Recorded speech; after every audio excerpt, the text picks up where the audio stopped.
नमो अर्हन्ताणं नमो सिद्धाणं नमो आयर्याणं नमो वज्रायाणं नमो लोये सुवसाहुणम्।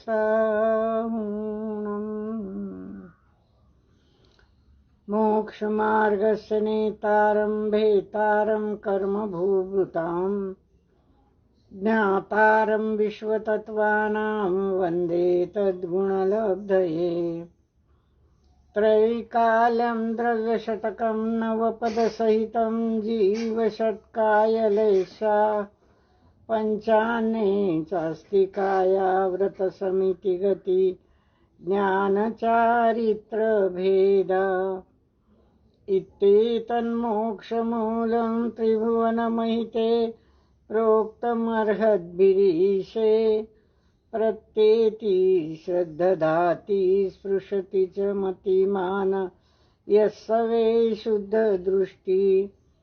सिद्धे जयप्रसिद्धे च विहाराहणाफलं पत्ते वन्दितारहन्ते वोच्छम् आराहणाकमसो। उज्जवणं निवहणं साहणं च निच्चरणं दंसणाणचरिततवाण माराहणाभणिया। ओंकारं बिन्दुसंयुक्तं नित्यं ध्यायन्ति योगिनः कामदं मोक्षदं चैव ओंकाराय नमो नमः। अविरलशब्दघनौघ प्रक्षालित सकलभूतलमलकलङ्का मुनिभिरुपासित तीर्था सरस्वती हरतु नो दुरितान्। अज्ञानतिमिरान्धानां ज्ञानाञ्जनशलाकया चक्षुरुन्मीलितं येन तस्मै श्रीगुरवे नमः। श्रीपरमगुरवे नमः। परम्पराचार्यगुरवे नमः। सकलकलुषविध्वंसकं श्रेयसां परिवर्धकं धर्मसम्बन्धकं भव्यजीवमनप्रतिबोधकारकमिदं शास्त्रं श्रीमूकमाटी नामधेय। अस्य मूलग्रन्थकर्तारः श्रीसर्वज्ञदेवा तदुत्तरग्रन्थकर्तारः श्रीगणधरदेवा प्रतिगणधरदेवा। स्तेषां वचोऽनुसारमासाद्य आचार्य विद्यासागरजी विरचितग्रन्थमिदं मङ्गलं भूयात्।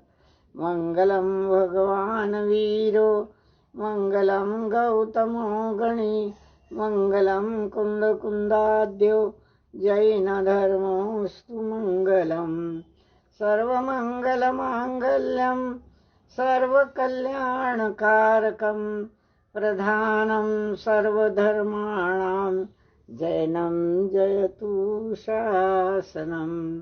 जैनं जयतु शासनं। जैनं जयतु शासनम्।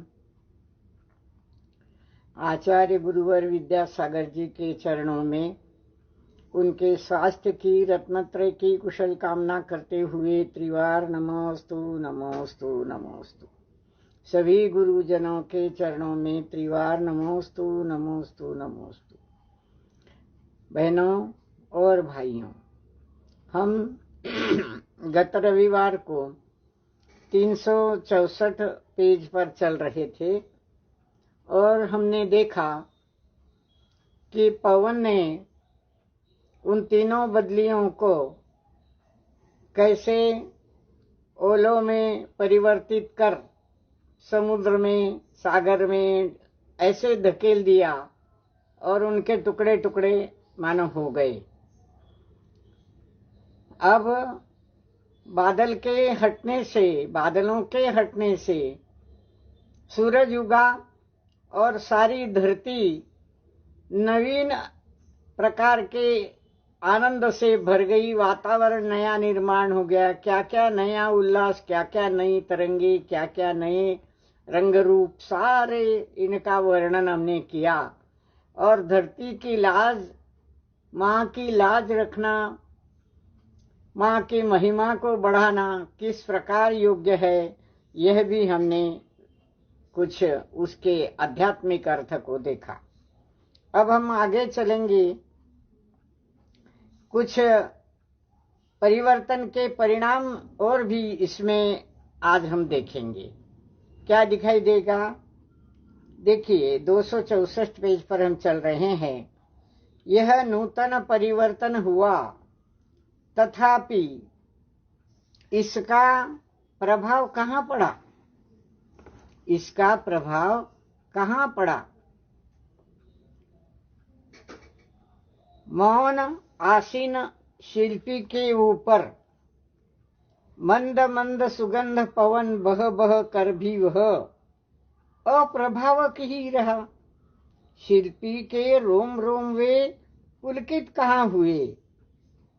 अपरस को परस कर वह प्रभावित कब कर सकता?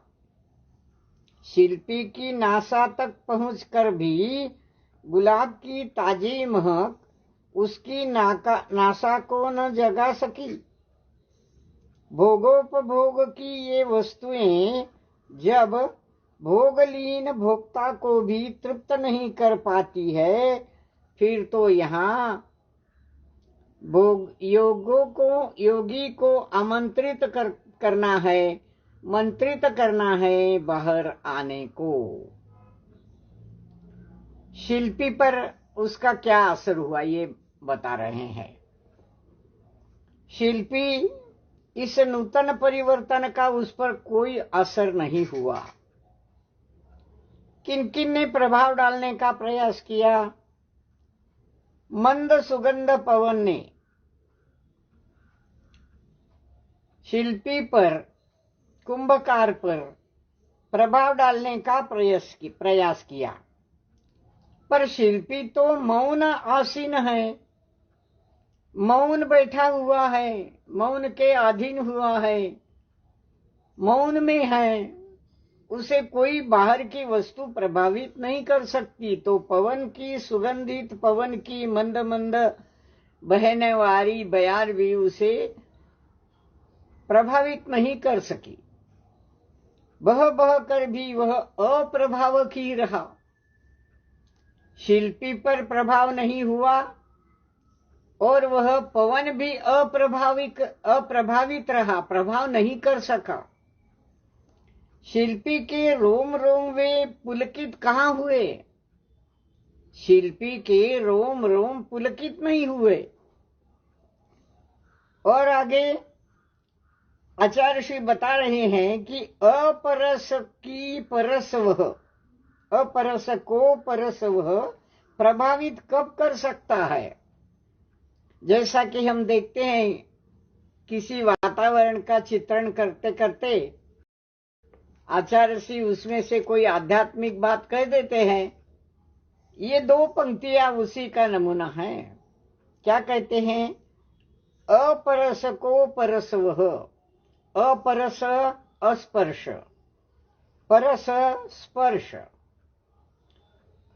अस्पर्श को वह स्पर्श कब प्रभावित कर सकता है?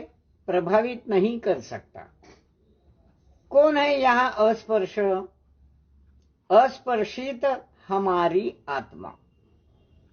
उनके अनेक गुणों में, आत्मा में भरे हुए अनंत गुणों में एक महत्वपूर्ण गुण और भी है, वह है अस्पर्शित होना। समय सार में एक ही गाथा में इसका वर्णन आया है कि वह अभेद है, अखंड है, अस्पर्शित है वगैरह। तो यह अस्पर्शित हमारी आत्मा को कोई स्पर्श प्रभावित नहीं कर सकता। यहाँ शिल्पी की आत्मा अस्पर्शित है, मौन में बैठा है ना। शिल्पी की आत्मा अस्पर्शित है, मौन में बैठा है, वायु उसको प्रभावित नहीं करती, मंद सुगंधित पवन उसे प्रभावित नहीं कर सकी, और आने वाली और कुछ चीजें भी उसे प्रभावित नहीं कर सकती, उसके रोम रोम पुलकित नहीं होते। इसका कारण बताया आचार्य ऋषि ने कि जो अस्पर्शित है, मूल में हमारा आत्मा, शुद्धात्मा अस्पर्शित है, उसे कोई स्पर्श नहीं कर सकता। फिर हम उसकी अनुभूति कैसे कर सकते हैं? हम पर्याय के माध्यम से उसकी अनुभूति कर सकते हैं। साधक पर्याय के माध्यम से उसकी अनुभूति कर सकते हैं कि जो शुद्धात्मा है उसकी प्रति समय निकलने वाली पर्याय, उस पर्याय में मानो उसका प्रतिबिंब झलकता है, शुद्धत्व का प्रतिबिंब झलकता है। उसे देखकर यह साधक भी, शिल्पी जैसा मौन साधक भी उसे स्पर्श नहीं कर सकता। आत्मा जो अस्पर्शित होती है उसे कोई स्पर्श नहीं कर सकता। और भी कुछ लोग उसे प्रभावित करने का प्रयास कर रहे हैं। उसमें दूसरा है गुलाब की ताजी महक, किसी शिल्पी की नासा तक वह पहुंच गई। गुलाब की ताजी महक शिल्पी की नासा तक पहुंच गई, फिर भी उसकी नासा को वह जगा नहीं सकी। गुलाब की महक शिल्पी की नासा को जगा नहीं सकी। गुलाब की महक सूंघ कर भी या न सूंघते हुए भी शिल्पी को उसका कोई प्रभाव नहीं पड़ा उस पर, उसकी नासा को जगा नहीं सकी। फिर वही तत्व, भोगोपभोग की ये वस्तुएं जब भोग लीन भोक्ता को भी तृप्त नहीं कर पाती है, फिर तो यहाँ बात अधूरी छोड़ दी आचार्य ऋषि ने।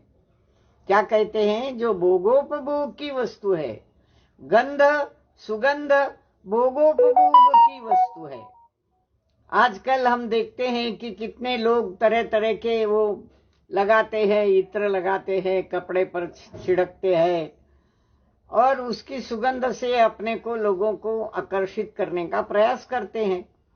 परंतु जियो भोगलीन का भोक्ता ही नहीं है,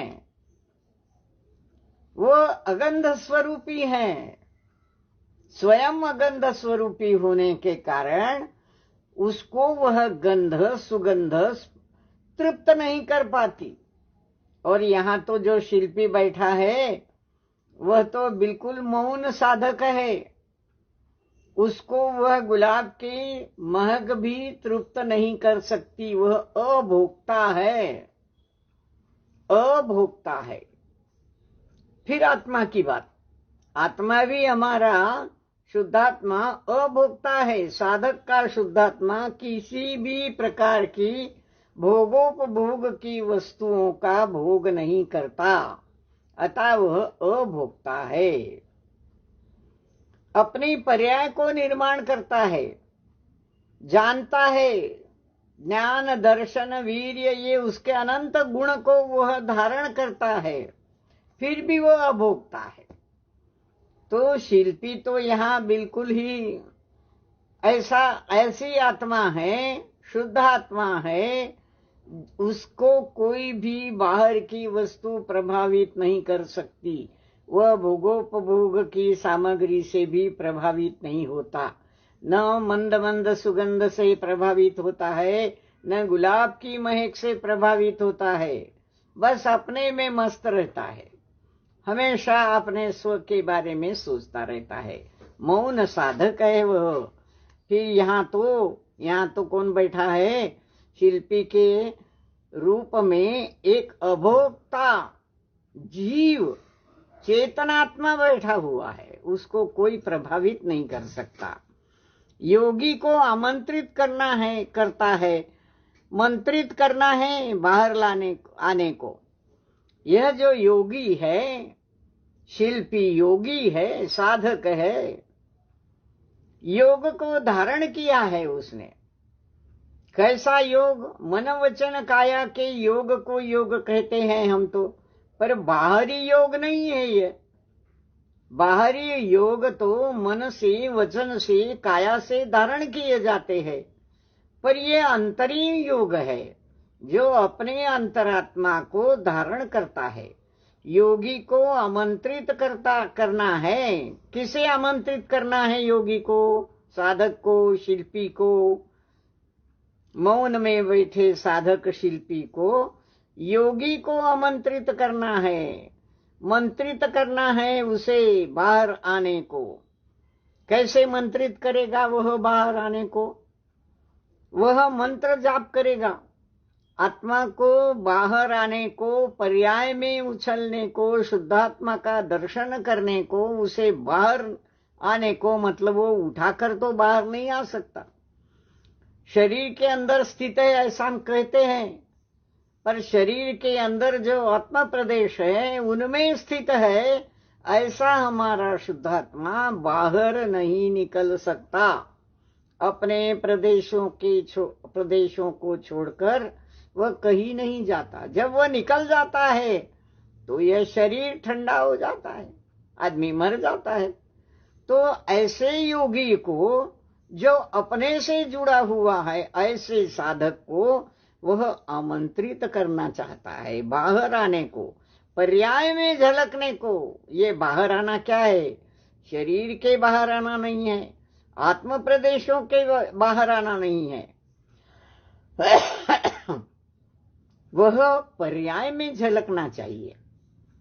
भाइयों और बहनों, बड़ी गंभीर बात है। पर्याय में शुद्धात्मा झलके, जैसे आईने में प्रतिबिंब झलकता है वैसा पर्याय में शुद्धात्मा झलके, इसलिए साधक उसे आमंत्रित करता है। आमंत्रित करता है का क्या मतलब है? सारे बाहर के भोगोपभोगों से मुक्त होकर अपने आत्मा से युक्त हो जाता है।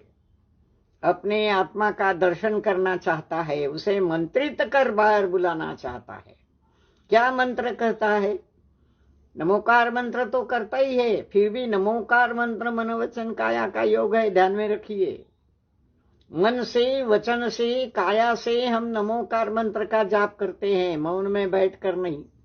ये जो योगी है शिल्पी, ये मौन में बैठा हुआ अपने शुद्धात्मा को मंत्रित कर बाहर आने को आमंत्रित करता है, पर्याय में झलकने को आमंत्रित करता है। तो वह क्या करेगा? कौन सा मंत्र जपेगा? वह इस हमारे शुद्धात्मा जो सिद्ध समान है, हम कहते हैं हमारे साधक की शुद्धात्मा सिद्ध के समान ही है, तो सिद्ध समान आत्मा को ओम नमो सिद्धेभ्या कहकर नमन करेगा, मंत्रित करेगा, आमंत्रित करेगा, और प्रतिबिंब उसका जब पर्याय में झलकेगा तो उसके दर्शनों से हो जाएंगे। वह उसको पालेगा, प्राप्त कर लेगा। पहले तो भोगोपभोग की सामग्री से मुक्त हुआ, कोई असर नहीं। फिर साधक की भूमिका में मन वचन काया जो बाहर का योग है उसको छोड़ा, और किसको पकड़ा? शुद्धात्मा को पकड़ा, आमंत्रित किया। कौन से मंत्र से? उस शुद्धात्मा को बाहर बुलाने के लिए आमंत्रित किया, प्रतिबिंबित होने के लिए, पर्याय में झलकने के लिए। एक समय मात्र जब वो पर्याय में झलकता है तब उसके दर्शन एक समय मात्र ही वह कर सकता है, इससे ज्यादा नहीं। हाँ, अगर उसमें उपयोग लगे तो यह उपयोग ही उसको आमंत्रण देने की पत्रिका है। हम लग्न की चिट्ठी लिखते हैं, पत्रिका लिखते हैं, शोक पत्रिका लिखते हैं किसी के मरण की, तो ये पत्रिका नहीं, ये उपयोग की है। ये उपयोग जब उसमें पूरा लग जाए तो बाहर की वस्तुएं तो अपने आप छूट जाती है। तो उपयोग से अपना सारा बल देकर उपयोग में यह साधक, कुंभकार, यह शिल्पी उस अंदर के योगी को आमंत्रित कर बाहर आने के लिए मंत्रित करता है। उसे मानो मंत्र डालकर वह बाहर आने के लिए बाध्य कर देता है। कितनी सुंदर बात 2 पंक्तियों में आचार्य ऋषि ने बताई है। मंत्रित करना है बाहर आने को, निजी निजी निडों को छोड़ बाहर का वन बहार निहारते, पंछी दल की चहक भी चाह के अभाव में शिल्पी के कणों को तरंग क्रम से जा छू नहीं सकी। पवन प्रभावित नहीं कर सकता, गुलाब की महक प्रभावित नहीं कर सकती। अब पंछी दल की बात लीजिए, तरंग क्रम से जा छू नहीं सकी और शून्य में लीन हो गई वह, यानी श्रवणीय चहक के ग्राहक नहीं बने शिल्पी के कर्ण ये। देखिए, नासा की बात हो गई, नाक को गुलाब की गंध छू नहीं सकी। देखिए, पंचेंद्रिय का विषय चल रहा है, नाक की बात नहीं है। सुगंध पवन भी उस नाक को प्रभावित नहीं कर सकती। अब पंछी दल की जो बात है वो कान को प्रभावित नहीं कर सकती। कैसे? निजी निजी नीड़ों को छोड़। जैसे भी सूर्य का प्रकाश फैला, सब तरफ खुशहाली फैल गई, बिल्कुल सब आनंदित हो गए, सारी नई नई बातें ऊपर आ गई, दिखने लग गई।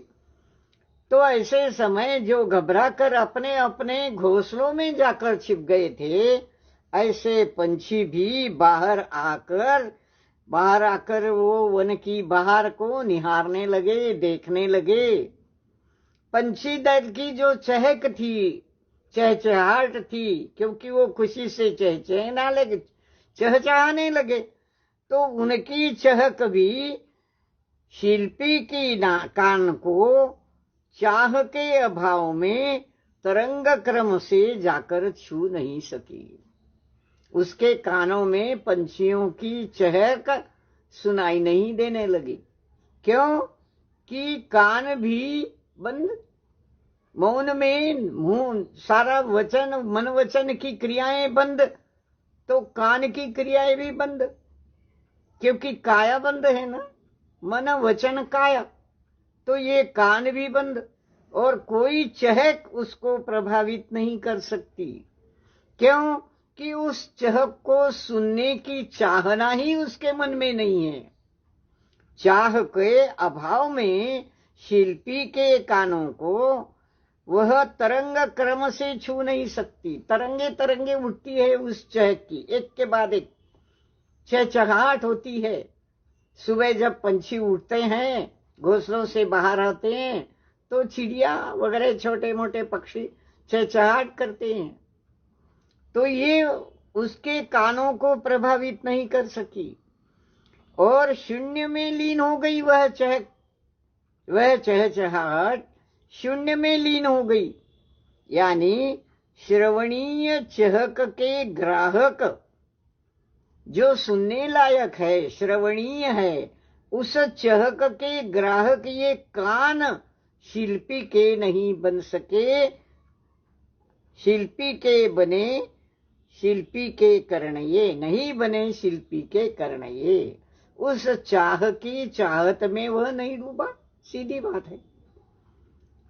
सुनने लायक चहक उसे वह नहीं सुन रहा है, क्योंकि उसके कान बंद है। उसकी सारी आवाज अंतरात्मा की ओर ओम की ध्वनि उसे सुनाई दे रही है। तो इस प्रकार उसकी नाक बंद है, उसके कान बंद है, मन वचन काया के बाहरी सारे योग बंद है और अंतर योग खुल रहे हैं, उनको आमंत्रित कर रहा है वह।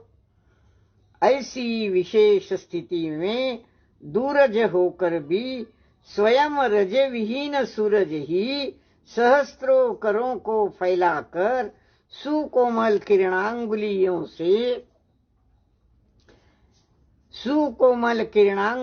से नीरज की बंद पंखुड़ियों सी शिल्पी की पलकों को सहलाता है।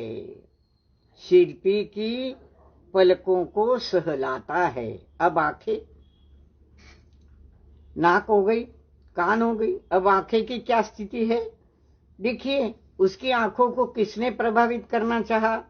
सूरज दूरज होकर भी, अत्यंत दूर होकर भी, इस विशेष स्थिति में, इस योग की विशेष स्थिति में, इस मौन की साधना की विशेष स्थिति में दूर रहकर भी स्वयं रज विहीन हो सूरज जो सूरज रजविहीन है, कोई रज कोई धूली कण उसे छू नहीं सकते, जल जाते अगर छूते तो। स्वयं रजविहीन सूरज ही सहस्त्र करों को फैलाकर, अपनी हजारों किरणों को फैलाकर नीरज की बंद पंखुड़ियों से, नीरज कमल, जैसे सूरज निकलता है कमल खिलता है, नीरज की बंद पंखुड़ियों को वह जैसे सहलाता है, खोलता है, खिलाता है, कमल खिल जाता है, उसी प्रकार शिल्पी की पलकों को वह सूरज की सहस्त्र किरणें सहलाती है। पलकों को सहलाती है उसकी आंखें खोलने के लिए, क्योंकि मौन का साधक ये शिल्पी आंखें बंद करके, कान बंद करके, नाक बंद करके बैठा था। ये होता है मौन। मौन में सारे पंचेंद्रिय बंद हो जाते हैं, आंखें बंद, कान बंद, नाक बंद। तो ये सारे सहस्त्र करों को फैलाकर जो सूरज कमल की पंखुड़ियों जैसे बिल्कुल धीरे से, हल्के से उसकी आंखों की पलकों को खोलने का प्रयास करता है, सहलाता है कि आंखें खुल जाए कमल के समान।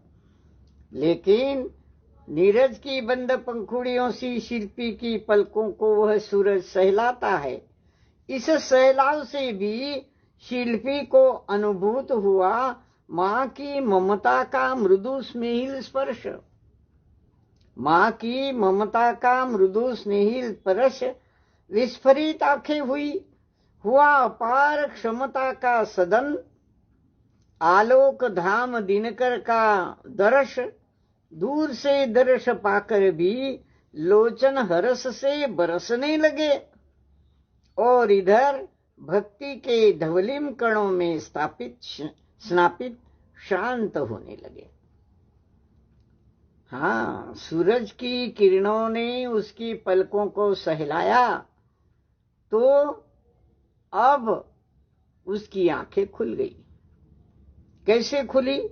जैसे माँ की ममता का मृदु स्नेहिल स्पर्श बच्चे को जगाने के लिए धीरे से, हल्के से उसके सिर पर हाथ फेरता, माँ जैसे प्यार से बच्चे को कहते, बेटा उठो, दिन निकल गया, देखो चिड़िया उड़ गई, सब कुछ उड़ गए, अपने काम में लग गए, तुम भी उठो।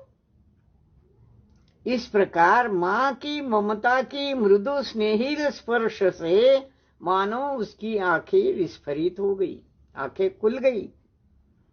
हुआ अपार क्षमता का सदन, और खुली आंखों से अपार क्षमता का भवन, सदन, घर, मकान जैसे खुल गया, और आलोक धाम दिनकर का दर्श उसे हुआ।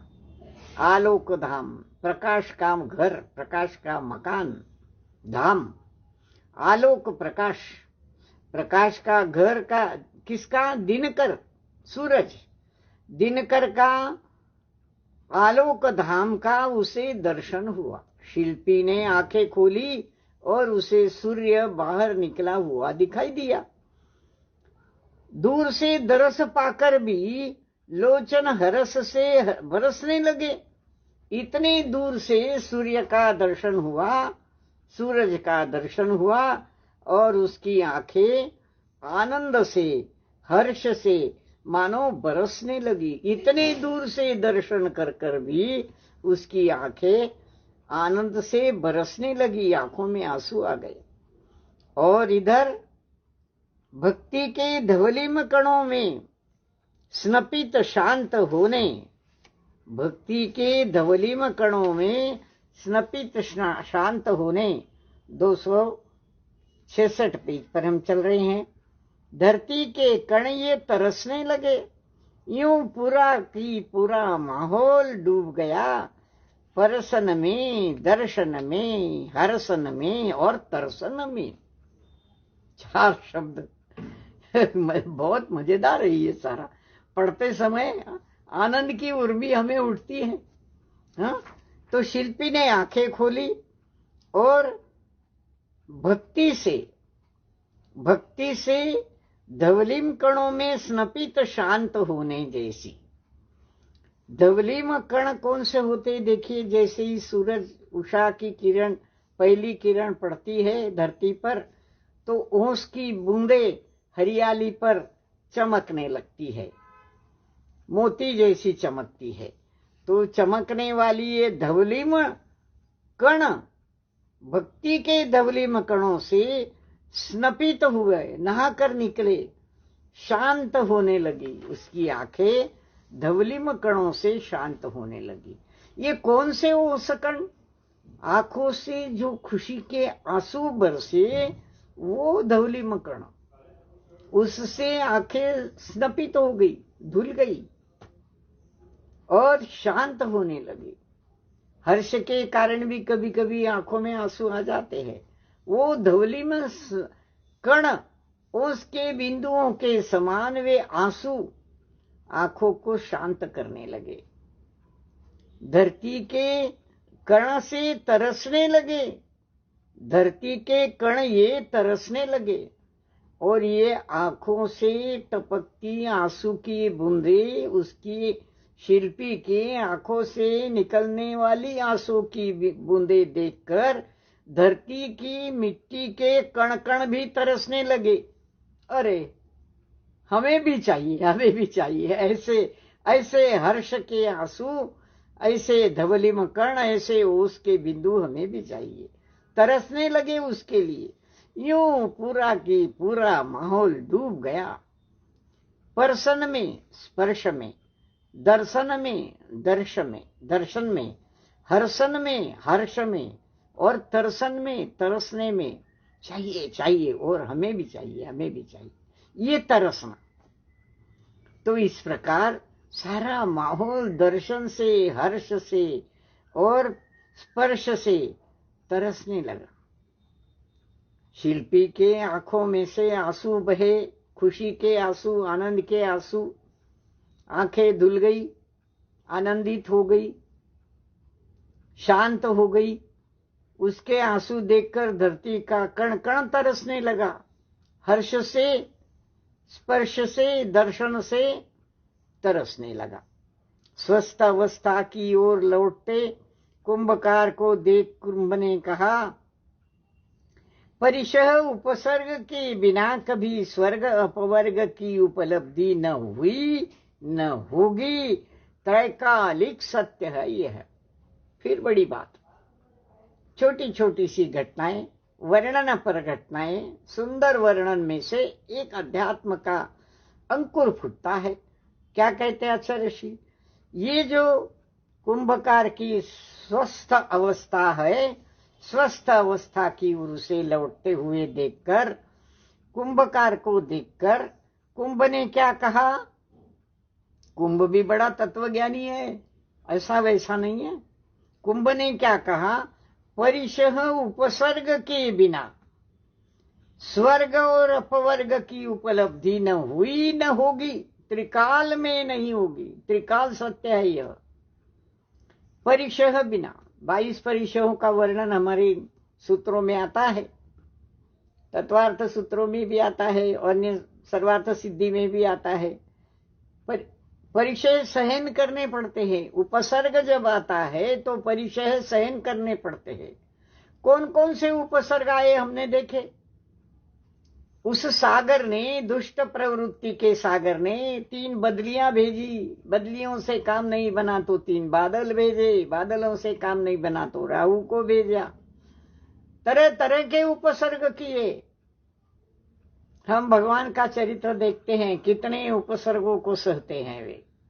उन पर इतने उपसर्ग आते हैं, फिर भी वे अपने में, स्व में लीन होकर, एकाग्र होकर चिंतन करते हैं। अपने आत्मा का चिंतन, अपने स्व का स्पर्श, दर्श, अनुभव, अनुभूति करते रहते हैं।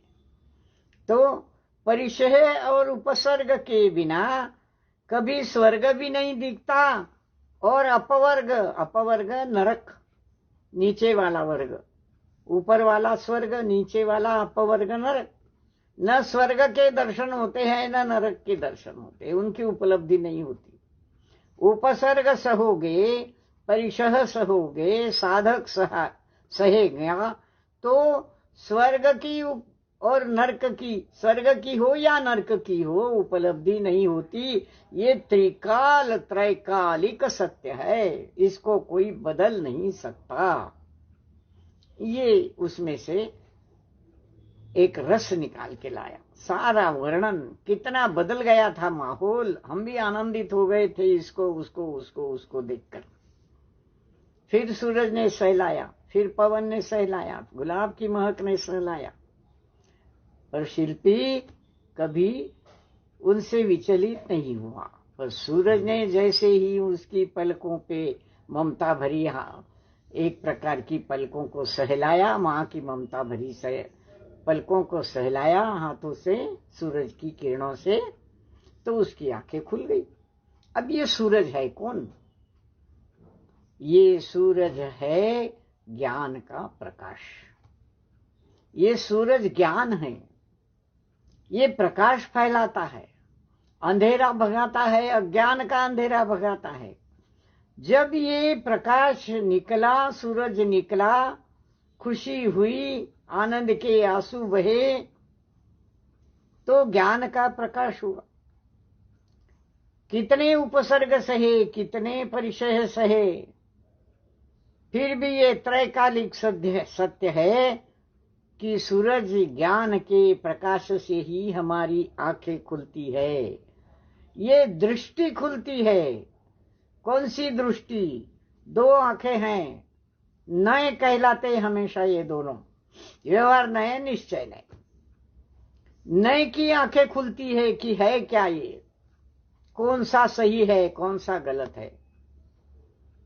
तो नए की दोनों आंखें ज्ञान के प्रकाश के सहलाने से, ज्ञान के उन हजारों करों से सहलाने से हमारी आंखें भी खुलती है, साधक की आंखें खुलती है। ये सारा साधक का जीवन का वर्णन है। और आगे क्या कहते हैं?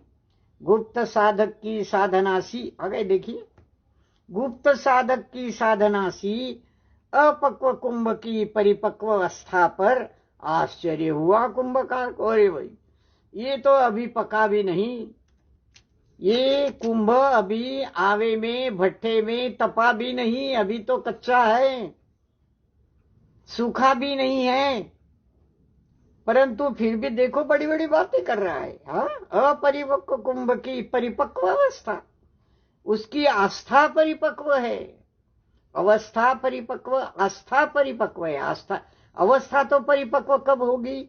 जब आवे में, भट्टे में तपकर निकलेगा, जलकर निकलेगा, तब तपेगा, तब उसकी अवस्था परिशुद्ध होगी। पर आज उसकी आस्था परिशुद्ध है, परिपक्व है, अभी तो तपा भी नहीं, तो परिपक्व आस्था की बात करता है। ऐसी उसकी आस्था, उसका दर्शन, उसका विश्वास, उसका श्रद्धान। आस्था के कई पहलू हैं। ये आस्था जो है ना, ये दर्शन भी है, श्रद्धान भी है, आस्था भी है, एक अवस्था है। तो परिपक्व आस्था पर कुंभकार को आश्चर्य हुआ, अरे भाई अभी तपा भी नहीं, तो ऐसी बड़ी बड़ी बातें कर रहा है तू तो। वह कहता है, आशा नहीं थी मुझे कि अत्यल्प काल में भी इतनी सफलता मिलेगी तुम्हें। कौन कहता है? कुंभकार कहता है। किसको कहता है?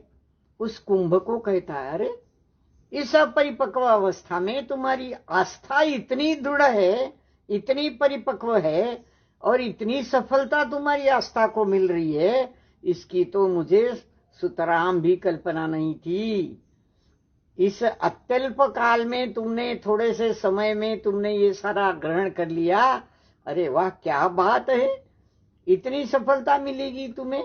कठिन साधना के सम्मुख बड़े बड़े साधक भी हाफते हैं, घुटने टेकते हुए मिले हैं यहाँ। बड़े बड़े साधक भी घुटने टेक देते हैं। तू तो अभी तपा भी नहीं, तो भी तेरी आस्था, तेरी श्रद्धा, तेरा श्रद्धान इतना दृढ़, इतना परिपक्व। भाई आश्चर्य की बात है ये तो, जरा भी कल्पना नहीं थी मेरे को।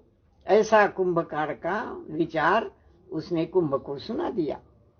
अब विश्वस्त हो चुका हूं पूर्णता मैं की, अब मैं विश्वस्त हो चुका हूँ पूर्णता की, पूरी सफलता के आगे भी मिलेगी। फिर भी अभी तुम्हारी यात्रा आदिम घाटी को ही पार कर रही है। घाटियों की परिपाटी प्रतीक्षित है अभी। कुंभकार कुंभ को कहता है कि अब मुझे बिल्कुल विश्वास हो चुका है, विश्वस्त हो चुका हूं मैं पूर्णता कि तुम्हें आगे चलकर भी पूरी सफलता मिलने वाली है। अभी तो तुम कच्चे हो, कच्चा घड़ा हो, फिर भी इतना श्रद्धान तुम्हारा परिपक्व है और आगे भी तुम्हें ऐसी ही सफलता मिलेगी अपने श्रद्धान में। अभी तुम्हारी यात्रा तो बहुत दूर जाना है, तुम्हें बहुत दूर जाना है। अग्रिम घाटी को ही पार कर रही है, आदिम घाटी को ही पार कर रही है। अब अभी तो तुम्हारी आस्था आदिम आरंभ की घाटी को पार कर रही है तुम्हारी आस्था, तुम्हारा श्रद्धान। पर अभी तो घाटियों की परिपाटी प्रतीक्षित, अभी बड़ी कठिन घाटियां आगे आने वाली है। और कठिन घाटियों की परिपाटी जो परंपरा से चली आई है, ऐसी परिपाटी, ऐसा कठिन चढ़ाव तुम्हें करना है अभी, ऐसी कठिन घाटी तुम्हें चढ़नी है अभी। अभी तो आरंभ की तुमने करी है, तो तुम इतने परिपक्व दिखाई दे रहे हो, श्रद्धान तुम्हारा इतना पक्का हो रहा है। अरे भाई, अभी तो आवे में तपना है तुम्हें, और आवे में तप कर सूखना है तुम्हें। सारे भोगोपभोग छोड़ दिए, बात ठीक है। अभी तो आरंभ की घाटी तुम चढ़ रहे हो, आगे तो बहुत दूर जाना है तुम्हें। ये सारे साधक की जीवन के एक एक पहलू को किसी वस्तु के, किसी उदाहरण के माध्यम से समझाते हैं। सारे उदाहरण, सारी उपमाएं, सारे दृष्टांत, सारे अलंकार, शब्दों के माध्यम से क्या मिलता है? मिलता है अध्यात्म की दो दो पंक्तियां। और वो दो पंक्तियां उन सारे दृष्टांतों को, उन सारे अलंकारों को, उपमाओं को, सारी वर्णन को निचोड़ निकाल लेती है उसका। भाइयों, जरा विषांतर हो रहा है बहनों। आजकल कुंद कुंद पर बड़े आक्षेप उठाए जा रहे हैं कि उनके दृष्टांत बाल बुद्धि से है। अरे भाई, दृष्टांतों को क्यों देखते हो? म्यान करो तलवार का, मोल करो तलवार का, पड़ा रहने दो म्यान। दृष्टांत वगैरह सब पड़े रहने दो, तलवार में धार कितनी है ये देखो। उस तत्वों में, उन सिद्धांतों में कितनी धार है ये देखो। दृष्टांत बाल बुद्धि हो सकते हैं, नहीं हो सकते। दृष्टांत होते हैं, विवरण लंबा चौड़ा होता है, पर शब्दों में वो भाव कहाँ आते हैं? भाव तो सारे यहां से निकलते हैं। और वो जो धार है तलवार की, उसका मोल करो। दृष्टांत म्यान पड़े रहने दो अपने जगह, क्यों उसको उछालते हो? चलो ठीक है, विषांतर हो रहा है, पर आदिम घाटी में ही अभी तो तुमने पार किया है। हे कुंभ, आगे तो तुम्हें बड़ी कठिन घाटी चढ़नी है। और सुनो, आगे की नदी भी पार करनी है तुम्हें, वह भी बिना नौका के। हाँ हाँ, अपने ही बाहुओं से तैर कर, तीर मिलता नहीं बिना तैरे। और दूसरा दृष्टांत दिया, घाटी का दृष्टांत एक दिया कि घाटी तो तुम्हें पार करनी है और आगे बड़ी कठिन घाटी है, पर अभी तो तुम्हें नदी भी पार करनी है। नदी एक प्रवाह का नाम है। अपने बाह्य परिग्रहों को छोड़कर, सारे परिवार धन दौलत को छोड़कर आत्मा की खोज में निकलने वाला महावीर बनता है। कहा है किसी ने, वो महावीर बनता है। राजपाट छोड़ा, परिवार जन छोड़े, कपड़ा लत्ता छोड़ दिया, तो कठिन घाटी की ओर जैसे निकल पड़ता है, वैसे नदी भी पार करनी पड़ती है। क्योंकि यह प्रवास जो है ना, वह एक प्रवाह है। नदी को पार करना है, नदी को तैर कर इस किनारे से संसार में रुलते हुए इस संसार के किनारे से तैर कर पर किनारे पर पहुंचना है, उस पार जाना है, और वह है परमार्थ का किनारा।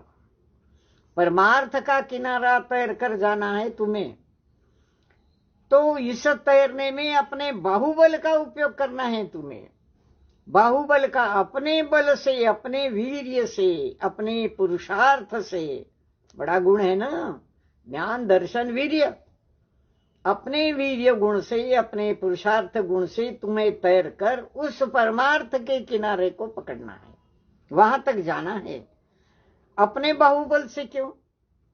गुरु ने क्या कम सिखाया, शास्त्रों ने क्या कम पढ़ाया, पर वहां अपना बाहुबल लगाना पड़ता है।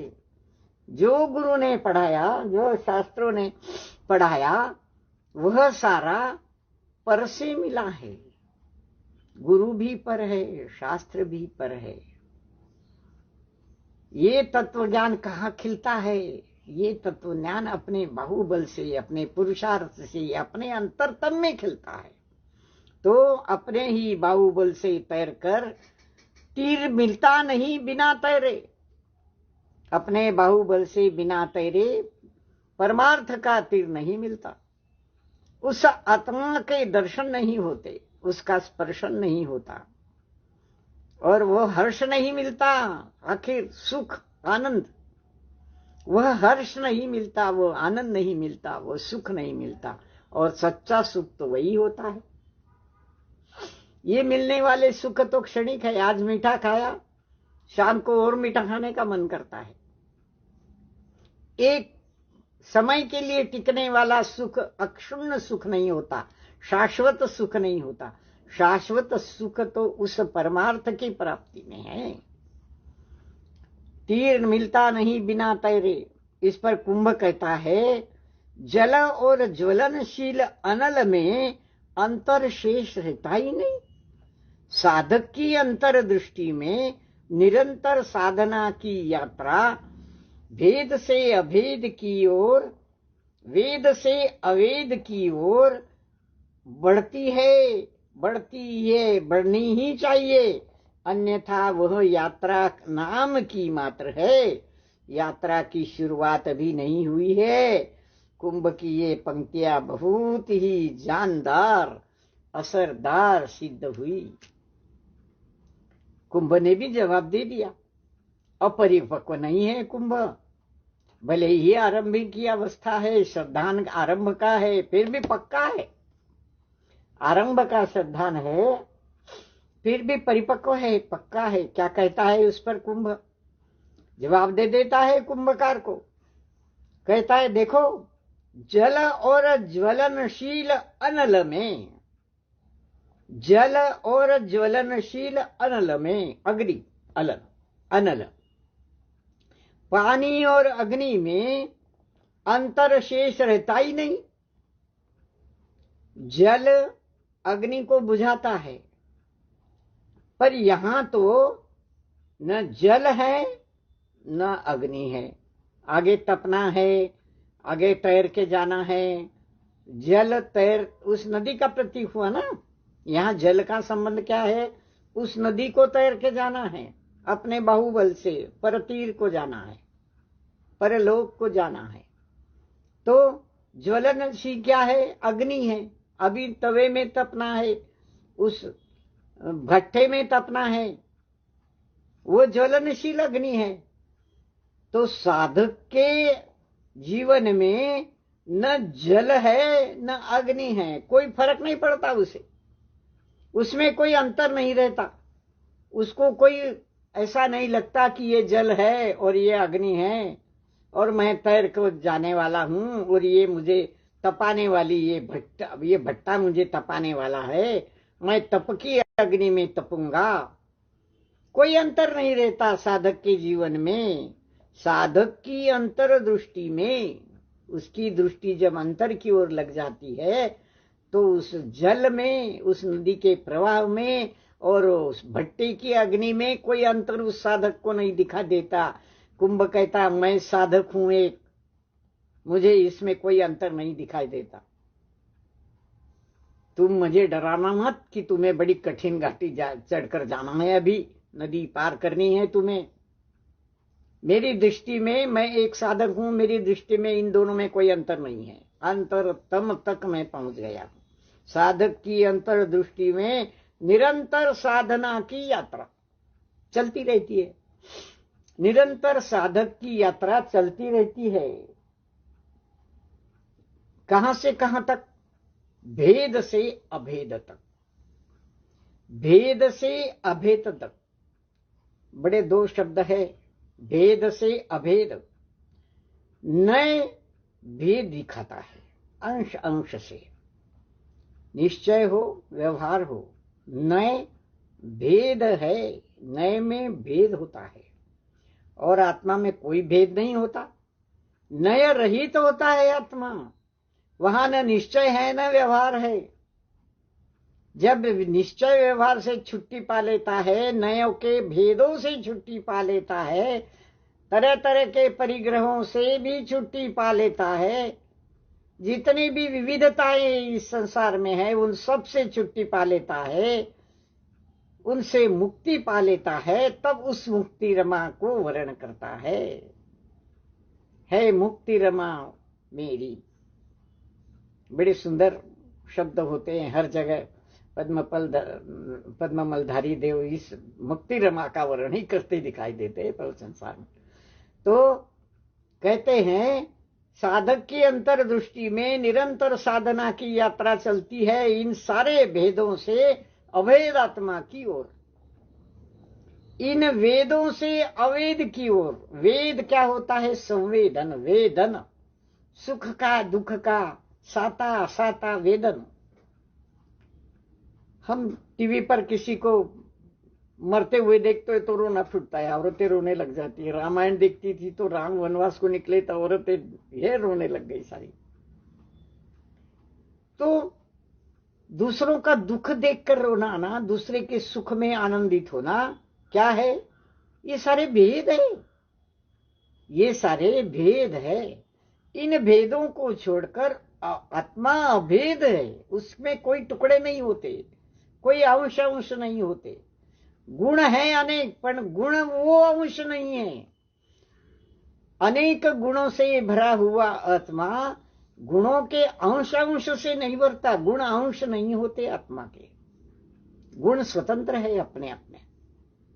और वेद से अवेद की ओर, अवेद कोई वेदन नहीं, कोई संवेदना नहीं, बढ़ती है और बढ़नी ही चाहिए। ऐसी साधना की यात्रा भेद से अभेद की ओर, वेद से अवेद की ओर बढ़ती रहती है और बढ़नी ही चाहिए। नहीं तो वह यात्रा तो नाम की यात्रा रह जाएगी, उसे यात्रा कहेंगे। हम पुणे से बंबई चले, यात्रा चली। हम यहां से शिखर जी चले, यात्रा में गए। वो यात्रा नाम की यात्रा है। सही यात्रा तो वह है जो भेद से अभेद की ओर, वेद से अवेद की ओर ले जाती है। वो यात्रा नाम की है, वो यात्रा काम की है। आज यात्रा की शुरुआत अभी नहीं हुई है। हे कुंभकार, तुम मुझे डरा रहे हो कि आगे बहुत कठिन घाटी चढ़नी है, आगे नदी पार करनी है, पर पक्का है श्रद्धा तुम्हारा तो साधक हूं मैं। मेरी साधना की यात्रा तो अभी शुरुआत हुई है। कुंभकार की ये पंक्तियां, कुंभ की ये पंक्तियां बहुत ही असरदार, बहुत ही जानदार सिद्ध हुई सही में। आज हमने मूक माटी का ये तीसरा अध्याय पूरा कर लिया है। क्या देखा हमने इस अध्याय में? जो देखा वो ये अंतिम परिच्छेद को अगर आप पढ़ लेंगे तो क्या देखा, क्या समझा, ये समझ में आ जाएगा। साधक की यात्रा का प्रवाह एक कुंभ के माध्यम से, एक योगी कुंभकार के माध्यम से यह यात्रा आगे आगे आगे आगे चल रही है। और उसमें से साधक को कैसे पार करते जाना है, कैसे उपग्रहों, कैसे परीक्षाओं को सहना है, और कैसे सहते सहते उनकी ओर भी दुर्लक्ष्य करते हुए न नरक न स्वर्ग को चिंता करनी है, बस चिंता करनी है तो अपनी चिंता करनी है। ये चिंतन, एकाग्र चिंतन, साधक एकाग्र चिंता निरोध करता है। एकाग्र चिंतन करके सारी बातों का निरोध करके ध्यान में, अपने ध्यान में, स्व के ध्यान में इस प्रकार श्रद्धा से, ज्ञान से, अपने बाहुबल से, वीर्य से सुख और आनंद की प्राप्ति करता है। ये चारों शब्द जो है ना, बड़े ही गंभीर है।